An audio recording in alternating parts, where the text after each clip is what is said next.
السلام علیکم ورحمۃ اللہ وبرکاتہ۔ نمبر 1، اسلامی تاریخ 5 ربیع الثانی۔ پہلی وحی کے بعد حضور کی حالت۔ غار حرا میں حضور اکرم صلی اللہ علیہ وسلم کو نبوت ملنے اور وحی نازل ہونے کا جو واقعہ پیش آیا تھا وہ زندگی کا پہلا واقعہ تھا، اس لیے فطری طور پر آپ کو گھبراہٹ محسوس ہوئی اور اسی حالت میں گھر تشریف لائے اور کہا زملونی زملونی، یعنی مجھے چادر اڑا دو، مجھے چادر اڑا دو۔ چنانچہ حضرت خدیجہ رضی اللہ تعالی عنہا نے چادر اڑا دی اور آپ لیٹ گئے۔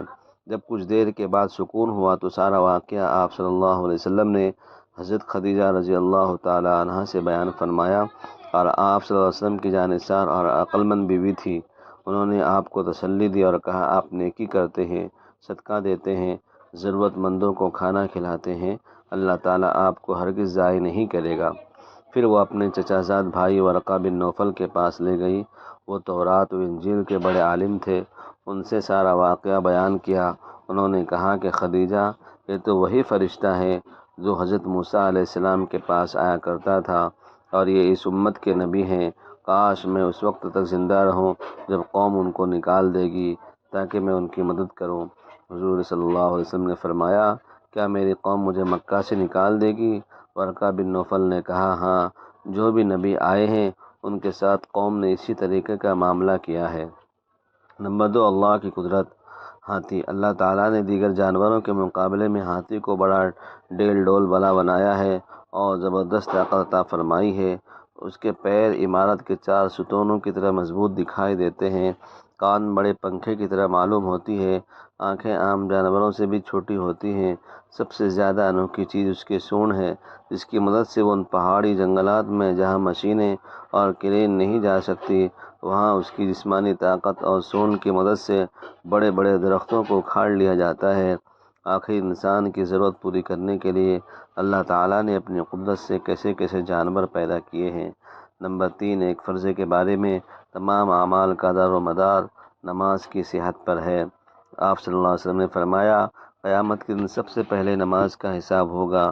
اگر نماز اچھی ہوئی تو باقی اعمال بھی اچھے ہوں گے، اور اگر نماز خراب ہوئی تو باقی اعمال بھی خراب ہوں گے۔ نمبر 4، ایک سنت کے بارے میں۔ مسواک دانتوں کی چوڑائی میں کرنا۔ ربیعہ بن اقسم رضی اللہ عنہ فرماتے ہیں کہ آپ نے دانتوں کی چوڑائی میں، یعنی دائیں سے بائیں اور بائیں سے دائیں مسواک فرماتے تھے۔ ایک اہم عمل کی فضیلت۔ رسول اللہ صلی اللہ علیہ وسلم نے فرمایا، جو شخص پاخانہ پیشاب کرتے وقت قبلے کی طرف رخ نہیں کرتا اور نہ پیٹھ کرتا ہے، اس کے لیے 1 نیکی لکھ دی جاتی ہے اور 1 گناہ مٹا دیا جاتا ہے۔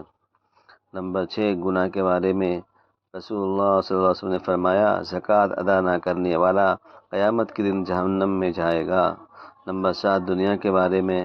آپ صلی اللہ علیہ وسلم نے فرمایا، جو شخص اللہ کا ہو جاتا ہے، اللہ تعالیٰ اس کا کفیل بن جاتا ہے اور اس کو روزی ایسی جگہ سے دیتا ہے جہاں سے اس کا وہم و گمان بھی نہیں ہوتا۔ نمبر 8، آخرت کے بارے میں۔ قیامت کے دن پہاڑ کا حال۔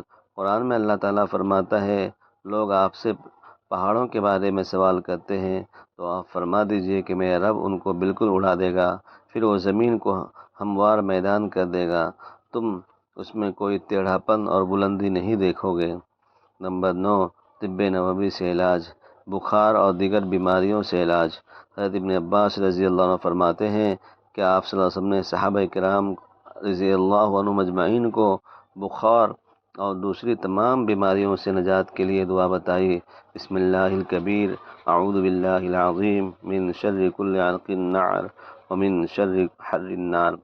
اے اللہ، میں اللہ کے نام سے شروع کرتا ہوں جو بہت بڑا ہے۔